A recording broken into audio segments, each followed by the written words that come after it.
समाचार के खास कार्यक्रम मुख्तार नामा में आपका स्वागत है और मैं हूं आपके साथ अनुष्का सिंह। एक वक्त था जब यूपी की गलियों में और सत्ता के गलियारों तक उसकी धमक थी और पर अब वो बारा की जेल की काल कोठरी में कैद है। कानून उसे गैंगस्टर मानता है पर समर्थक उसे गरीबों का मसीहा मानते हैं। बाहुबली से बादा जेल का कैदी बन गए इस शख्स का नाम है मुख्तार अंसारी और आज हम इसी मुख्तार अंसारी के बारे में बात करेंगे, जहां पर हम राजनीति से लेकर उसके आपराधिक जगत में क्या कुछ घटनाक्रम रहा इसके बारे में जानकारी लेंगे।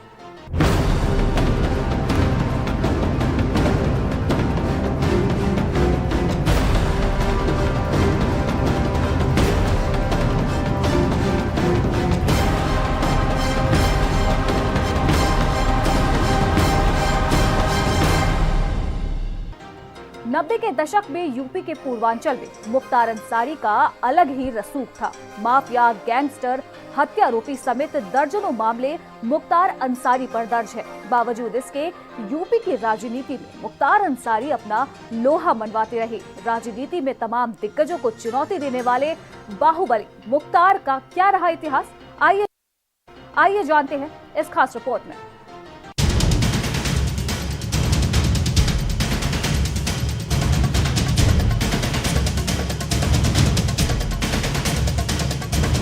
यूपी की सियासत में बाहुबली मुख्तार अंसारी किसी पहचान का मोहताज नहीं है। गाजीपुर की मऊ विधानसभा सीट से लगातार 5 बार यूपी विधानसभा का सफर तय कर चुके मुख्तार अंसारी जेल से चुनाव जीतते रहे। फिलहाल अभी वह जेल में बंद है, जहां एक तरफ मुख्तार अपराध का पर्याय बन चुका था, वहीं मुख्तार के परिवार की बात की जाए तो परिवार का इतिहास मुख्तार की छवि से बिल्कुल उलट है। मुख्तार के परिवार का इतिहास। मुख्तार के दादा नेशनल कांग्रेस के अध्यक्ष रहे। साल 1926 से 1927 तक कांग्रेस के अध्यक्ष रहे। महावीर चक्र के विजेता रहे हैं मुख्तार के नाना। ब्रिगेडियर मोहम्मद उस्मान अंसारी थे मुख्तार के नाना। आजादी की जंग में निभाया था खास किरदार। पूर्व उपराष्ट्रपति हामिद अंसारी भी हैं मुख्तार के रिश्तेदार। मुख्तार अंसारी के दादा आजादी से पहले इंडियन नेशनल कांग्रेस के अध्यक्ष रहे। दादा का नाम भी मुख्तार अंसारी था, जिन्होंने देश की आजादी में अहम किरदार निभाया। आजादी की जंग में मुख्तार के परिवार की भूमिका यादगार रही है। बाहुबली मुख्तार अंसारी के दादा डॉक्टर मुख्तार अहमद अंसारी स्वतंत्रता संग्राम आंदोलन के दौरान 1926 से 1927 तक इंडियन नेशनल कांग्रेस के अध्यक्ष रहे। इसके अलावा वो महात्मा गांधी के बेहद करीबी थे और 1930 के नमक आंदोलन के दौरान लगातार गांधी जी के साथ रहे।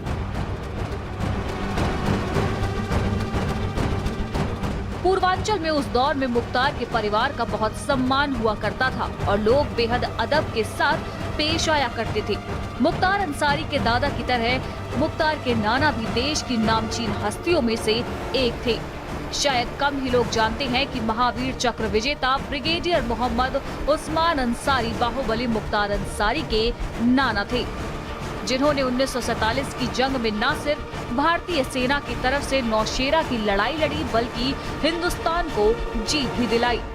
इस जंग में वो शहीद हो गए। बाद में उन्हें महावीर चक्र से सम्मानित किया गया।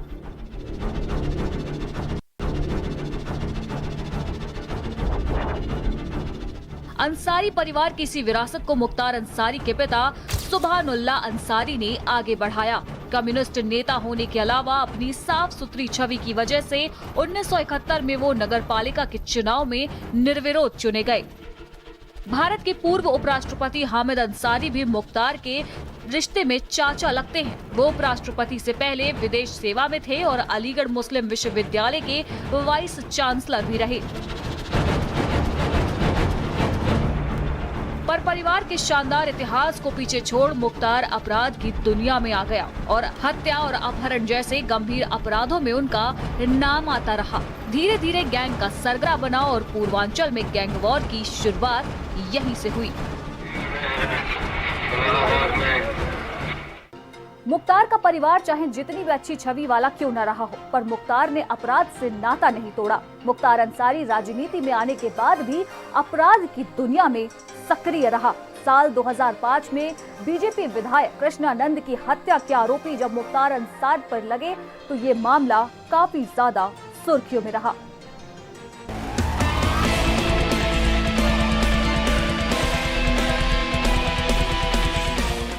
साल 1988 में मुख्तार का नाम क्राइम की दुनिया में पहली बार आया।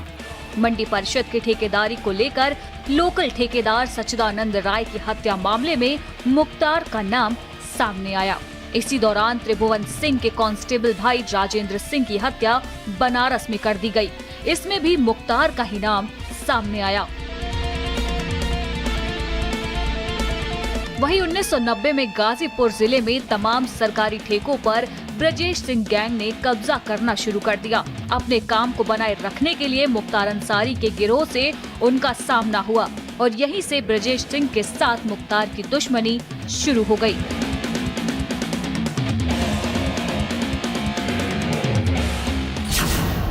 साल 1988 सच्चिदानंद राय की हत्या का आरोप। साल 1991 दो पुलिस वालों को गोली मारने का आरोप। शराब और कोयले के काले कारोबार का आरोप।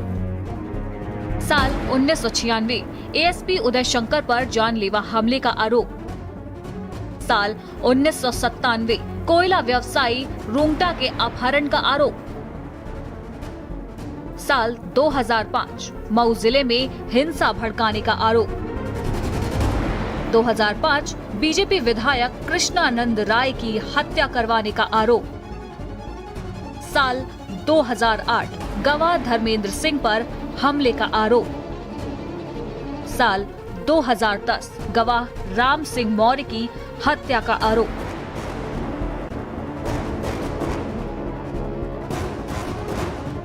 उन्नीस में चंदौली में मुख्तार पुलिस की पकड़ में आए, लेकिन आरोप है कि रास्ते में दो पुलिस वालों को गोली मारकर वो फरार हो गया। इसके बाद सरकारी ठेके, शराब के ठेके, कोयले के काले कारोबार को बाहर रखकर हैंडल करना शुरू कर दिया। साल 1996 में एएसपी उदय शंकर पर जानलेवा हमले में उनका नाम एक बार फिर से सुर्खियों में आया। वहीं 1996 में ही मुख्तार पहली बार एमएलए बने। उन्होंने ब्रजेश सिंह की सत्ता को हिलाना शुरू कर दिया। इसके बाद 1997 में पूर्वांचल के सबसे बड़े कोयला व्यवसायी रुंगटा के अपहरण के बाद उनका नाम क्राइम की दुनिया में देश में छा गया। आरोप है कि साल 2002 में ब्रजेश सिंह ने मुख्तार अंसारी के काफिले पर हमला करवा दिया था। इसमें मुख्तार के 3 लोग मारे गए, ब्रजेश सिंह भी घायल हो गए। इसके बाद मुख्तार अंसारी पूर्वांचल में अकेले गैंग लीडर बनकर उभरे।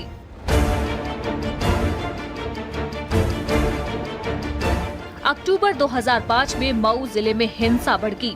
इसके बाद मुख्तार पर कई आरोप लगे, हालांकि वे सभी खारिज हो गए। उसी दौरान उन्होंने गाजीपुर पुलिस के सामने आत्मसमर्पण कर दिया और तभी से मुख्तार जेल में बंद है। इस दौरान कृष्णानंद राय से मुख्तार के भाई अफजल अंसारी चुनाव हार गए। मुख्तार पर आरोप है कि उन्होंने शार्प शूटर मुन्ना बजरंगी और अतीकुर रहमान उर्फ बाबू की मदद से 5 साथियों सहित कृष्णानंद राय की हत्या करवा दी थी। इस हमले का एक महत्वपूर्ण गवाह शशिकांत राय 2006 में रहस्यमयी हालत में मृत पाया गया था। उसने कृष्णानंद राय के काफिले पर हमला करने वालों में से अंसारी और बजरंगी के निशानेबाजों अंगद राय और गोरा राय को पहचान लिया था। इसके अलावा साल 2008 में अंसारी को हत्या के एक और मामले में एक गवाह धर्मेंद्र सिंह पर हमले का आरोपी बनाया गया था। वहीं साल 2010 में अंसारी पर राम सिंह मौर्य की हत्या का आरोप लगा। पर जब से प्रदेश में बीजेपी सत्ता में आई है, मुख्तार के काले कारनामों की उल्टी गिनती मानो शुरू हो चुकी है। 5 साल में योगी सरकार ने मुख्तार अंसारी की कमर तोड़कर रख दी है। जब शक्तियां बढ़ी तो यूपी छोड़कर पंजाब जेल में मुख्तार ने शरण ली। हालांकि न्यायालय के आदेश के बाद पंजाब सरकार को मुख्तार को वापस करना पड़ गया। पिछले साल वापस लाए जाने के बाद से वह बांदा जिले में बंद है। अब मुख्तार की मऊ, गाजीपुर, लखनऊ में 400 करोड़ से अधिक की संपत्ति या तो जब्त हो चुकी है या फिर ध्वस्त हो चुकी है।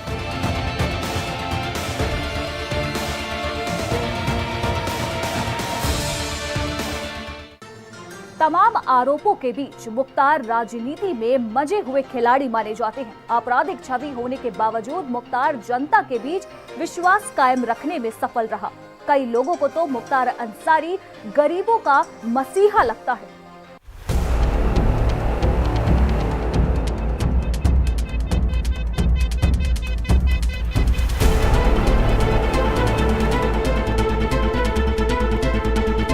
गाजीपुर, मऊ, बनारस में मुख्तार ने अपना दबदबा कायम कर लिया था। कुछ ही सालों में उनका गैंग काफी मजबूत हो गया।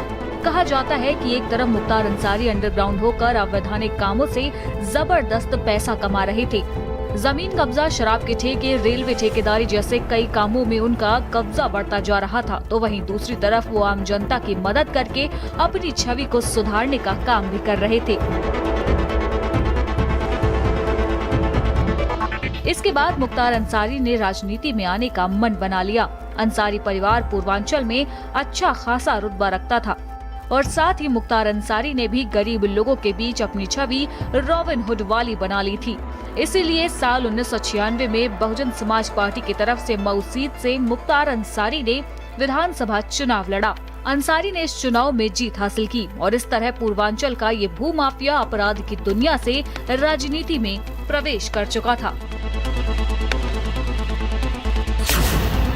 1996 में पहली बार लड़ा विधानसभा चुनाव। बसपा से मऊ सीट पर जीत हासिल की। साल 2002-2007 में मऊ से निर्दलीय जीते। साल 2012 में कौमी एकता दल बनाया। 2012 में फिर मऊ से चुनाव जीता। साल 2017 में बसपा का फिर दामन थामा। 2017 में मऊ से फिर विधायक चुने गए।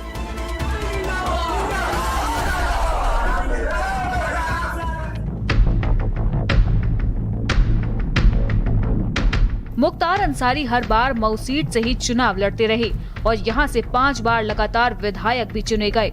साल 2002 और 2007 में मुख्तार अंसारी ने मऊ से ही निर्दलीय चुनाव लड़ा था और उसमें जीत हासिल की थी। विधानसभा की सीट तो वो जीत ही रहे थे, पर साल 2009 में बसपा से ही मुख्तार ने लोकसभा वाराणसी सीट पर अपनी किस्मत आजमाने की सोची, लेकिन इस बार किस्मत ने उनका साथ नहीं दिया और वो अपना पहला लोकसभा चुनाव हार गए।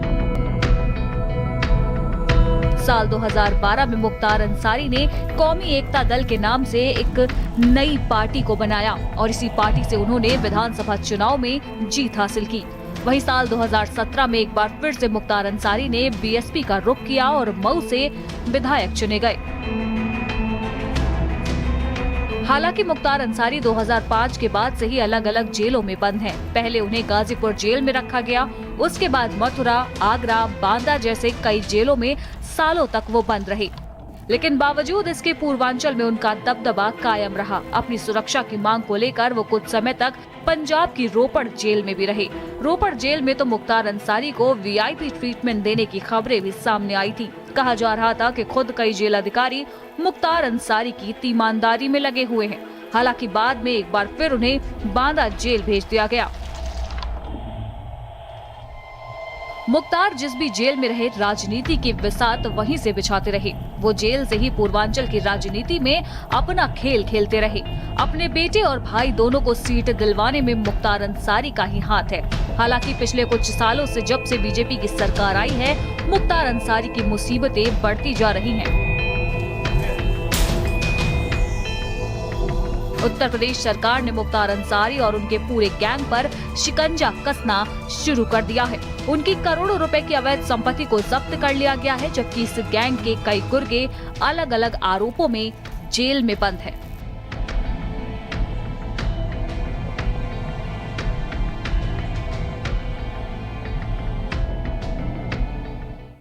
बहरहाल अब माफिया मुख्तार अंसारी की मुश्किलें और बढ़ती जा रही हैं। लखनऊ बेंच ने मुख्तार अंसारी को 7 साल कारावास की सजा सुनाई है। हाईकोर्ट ने लखनऊ जिला जेल के जेलर एसके अवस्थी को साल 2003 में धमकी देने के मामले में मुख्तार को 7 साल की सजा सुनाई है। बहरहाल कई मामलों में गवाहों के मुकरने के बावजूद योगी सरकार की ओर से मामलों में प्रबल पैरवी जारी है। उम्मीद है कि आने वाले समय में बाकी बचे आरोपों पर वैधानिक कार्रवाई होगी। और इसी के साथ हमारे इस खास कार्यक्रम में फिलहाल इतना ही। आप देखते रहिए भारत समाचार।